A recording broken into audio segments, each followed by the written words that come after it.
Fala galera, beleza? Tudo bem com vocês? Eu sou o professor Rodolfo, diretamente aqui do Instituto Rodolfão, para gravar mais um vídeo para vocês, ainda tratando do tema semântica. É o último vídeo desta série de vídeos sobre este assunto, com o qual a gente vai encerrar então o estudo da área da linguagem, do estudo da linguagem, que trata da percepção dos significados do texto. No primeiro vídeo da sequência, tratamos do que é semântica, dos níveis da análise semântica, e vimos aí alguns conceitos importantes relacionados a essa área do conhecimento. No segundo vídeo da sequência, a gente falou especificamente sobre ambiguidade, como ela é construída, como eu posso analisá-la e perceber os sentidos ambíguos ali gerados. E nesta última aula da sequência, nós vamos falar sobre sentidos implícitos, sentidos inferidos em um texto. Professor, o que é isso? Galera, quando nós nos comunicamos, existe o que está dito evidentemente e aquilo que está dito de maneira implícita, tá certo? Professor, como assim? Às vezes, quando você está conversando com alguém, a pessoa vai lá e fala assim: nossa, daqui lá é longe para ir a pé, né?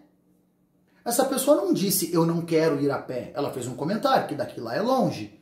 Mas não fica subentendido aí que ela está achando que é muito longe? É a leitura desses sentidos que não estão evidentes no texto que a gente vai falar agora para fechar a aula de semântica. Significados, portanto, sentidos, a área da linguagem aqui corresponde à semântica, que nós vamos analisar que estão escamoteados, escondidinhos no texto, tá certo? E aí a gente vai analisar o que são os pressupostos e os subentendidos, são as duas maneiras de um sentido implícito estar presente em um texto. Então lembra, explícito é o que está evidente. Professor, você pode, por favor, abaixar o ar-condicionado? Explícito. Implícito é o que está apenas sugerido, não está evidente. Nossa, professor, a sala está gelada, não está? Olha, você me pedindo para aumentar o ar-condicionado mais de maneira implícita? Então é isso. Pressupostos e subentendidos, sentidos que não estão evidentes no texto, mas que podem ser depreendidos a partir de sua análise. Galera, os pressupostos são os sentidos que não estão evidentes, mas são ativados por uma palavra ou expressão. Então ele não está no texto, mas tem uma palavrinha ali, tem uma expressão que faz a gente perceber que tem um sentido pressuposto. Olha esse exemplo aqui. Duas cobrinhas conversando, lá, a criação do Érico Veríssimo, e uma delas fala: Flecha, você é machista? E o Flecha responde: pra mim não existe qualquer diferença entre os sexos, Shirley. Que pergunta. Aliás, típica. Ó. No segundo quadrinho ele fala que não é machista. Então na superfície do texto dele, a afirmação de que ele não é machista. Entretanto, no último quadrinho ele fala, aliás, típica. Quando a gente fala que uma pergunta é típica, a gente fala que ela combina com quem está falando, certo? Você acredita que essa tirinha aqui já gerou briga em sala de aula? Porque um aluno falou assim: professor, mas a cobrinha podia estar falando só da Shirley e não das mulheres. Quem te garante?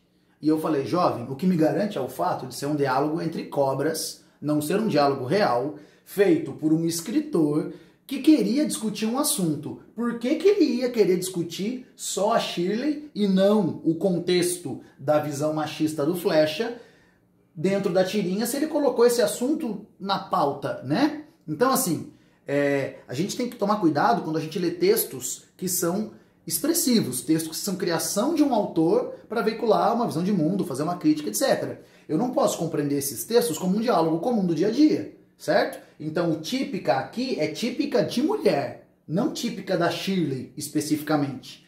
Então, a palavra típica gerou um sentido pressuposto. Qual é esse sentido pressuposto? De que é típico de mulheres fazerem perguntas descabidas. Foi o que ele considerou da pergunta dela, se ele é ou não machista lá. Aliás, que pergunta? Aliás, típica de mulher, fazer pergunta descabida. Uma visão extremamente machista, revelada pelo Flecha, de maneira pressuposta ali na palavra típica. Beleza? Vamos dar uma olhadinha em mais alguns exemplos aqui. Ó. Alguns advérbios podem gerar sentidos pressupostos. Analisa aqui comigo. Os resultados da pesquisa ainda não chegaram até nós. Repara, se eu não colocasse o ainda, eu teria apenas a informação. Os resultados da pesquisa não chegaram até nós. Com a inclusão do ainda, eu gero o pressuposto de que está demorando. Os resultados da pesquisa ainda não chegaram, certo? Se eu trocasse aquele ainda por já, eu geraria o pressuposto de que foi rápido, já chegou, certo? Aqui, alguns verbos podem gerar pressupostos. O caso do contrabando tornou-se público. Qual é o pressuposto que o verbo tornar-se cria? Que ele não era público, que ele veio a público agora, recentemente. Algumas orações adjetivas. Lembra que a entre vírgulas é explicativa? Se refere à totalidade de seres? Se refere a um ser único? Se você tiver dúvida em oração adjetiva, procura aí que tem vídeo sobre isso na lista de vídeos do canal. Olha lá. Os candidatos a prefeito, que só querem defender seus interesses, não pensam no povo. Colocar vírgula aqui nesta oração subordinada adjetiva gera o pressuposto de que todos os candidatos só querem defender seus interesses, não pensam no povo. A retirada da vírgula indicaria que apenas uma parte só pensa em defender seus próprios interesses e não pensam no povo. Alguns adjetivos podem gerar pressupostos. Os partidos radicais acabarão com a democracia no Brasil.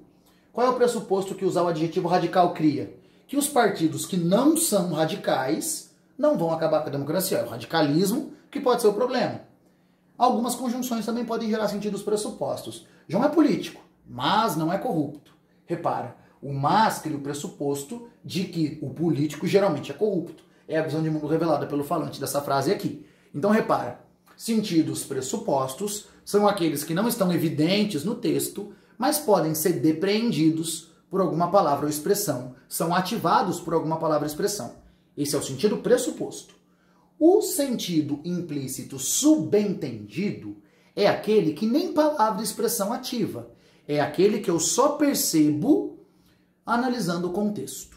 Não tem nem palavra ou expressão. O contexto diz, com essa frase aqui eu acho que ele está querendo dizer isso. Ó, isso aqui novamente é uma charge, é um texto feito de propósito por um autor em uma cidade na qual havia um indivíduo chamado Fogaça, candidato à reeleição. Então eu estou te dando os dados do contexto para você perceber aqui que existe um subentendido. Olha aqui comigo. Fogaça quer ser prefeito de novo. Mas ele já foi prefeito antes? Repara. Fogaça quer ser prefeito de novo. Aqui tem um pressuposto gerado pelo de novo.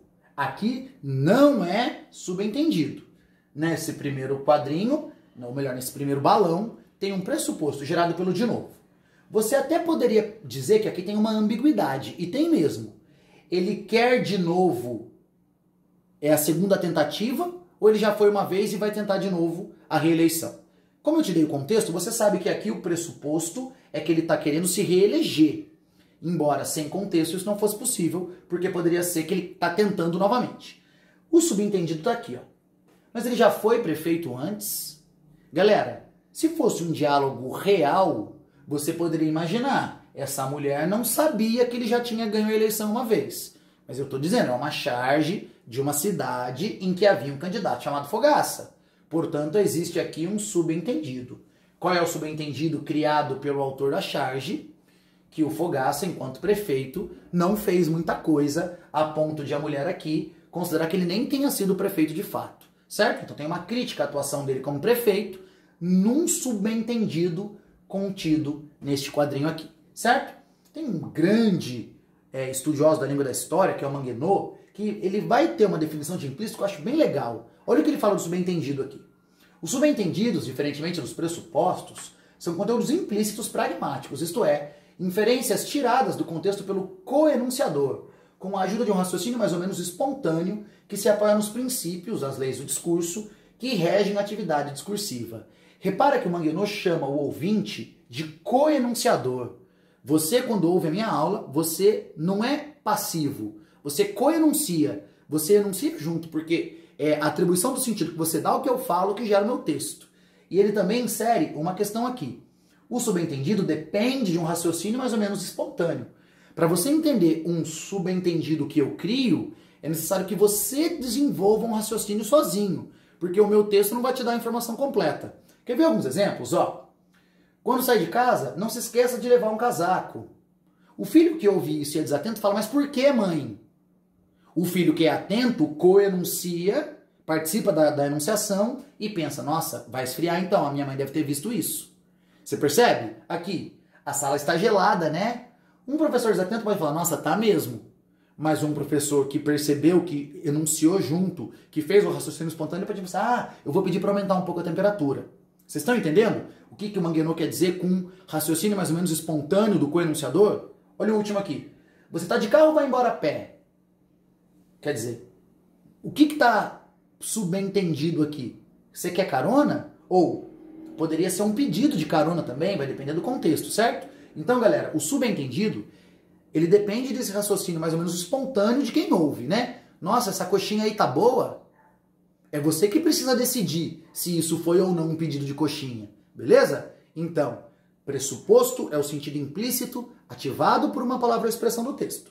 Subentendidos são sentidos implícitos contextuais. Não há nenhuma palavra ou expressão que o ative, é necessário que o ouvinte, coenunciador, espontaneamente desenvolva um raciocínio a ponto de levá-lo a perceber o sentido que está implícito. Beleza, galera? Por que isso é importante, professor? Porque vestibulares, especialmente os de segunda fase, pedem demais isso. Bons leitores são capazes de perceber implícitos, são capazes de perceber pressupostos ou subentendidos, e mesmo em questões de primeira fase também isso é muito comum. Também é importante para a sua vida, porque às vezes a gente cria implícitos que a gente não queria, e aí pode ser mal interpretado, e aí a gente não pode colocar a culpa no outro, porque se a minha fala gera a percepção daquele raciocínio espontâneo de que tratamos, era eu que tinha que ter escolhido melhor as palavras. A gente tem um vídeo aí na nossa aula, nas nossas aulas pregressas sobre seleção e combinação de palavras. Beleza, galera? Então, ó, aqui a gente termina a semântica, sentidos implícitos, pressupostos e subentendidos. Espero que você tenha curtido. Beijo! Na dúvida, vai no slide do Rodolfão.